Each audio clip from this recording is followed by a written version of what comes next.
ডালপুরি কার না ভালো লাগে। তাই আজ আমি নিয়ে এসেছি জিভে জল আনা ডালপুরি রেসিপি। আশা করি তোমাদের সবার ভালো লাগবে। এটার জন্য প্রথমে আমাদেরকে নিয়ে নিতে হবে ময়দাটাকে আমরা প্রথমে ডো করে নেব।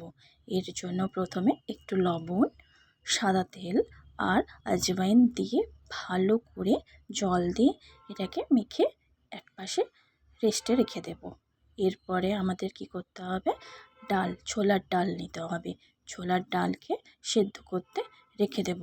ছোলার ডাল সেদ্ধ হয়ে গেলে একটা কড়াইতে তেল গরম করে তাতে একে একে কাঁচা লঙ্কা বাটা, আদা বাটা, কালো জিরে, নুন, হলুদ দিয়ে ভালো করে এরপরে ছোলা সেদ্ধটা দিয়ে ভালো করে ওটাকে কষিয়ে নেব। এরপরেই আমাদের পুরটা রেডি হয়ে গেল। এরপরে ময়দাটাকে গোল গোল করে কেটে তাতে পুরটা ভরে দিয়ে ভালো করে গোল গোল আকারে বেলে নেব।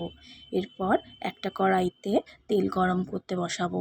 তেল গরম হয়ে এলে তাতে একে একে ওই ডালপুরিগুলো ভেজে নেব। সোনালি করে ডালপুরিগুলো আমাদেরকে ভেজে নিতে হবে। এপিঠ ওপিঠ ভালো করে ভেজে নেব। এরপরেই আমাদের রেডি হয়ে যাবে মুখরোচক ডালপুরি। ডালপুরিকে আমরা আমাদের পছন্দের তরকারির সঙ্গে পরিবেশন করব। আশা করি তোমাদের ভিডিওটা ভালো লেগেছে। ধন্যবাদ আমার ভিডিওটা দেখার জন্য।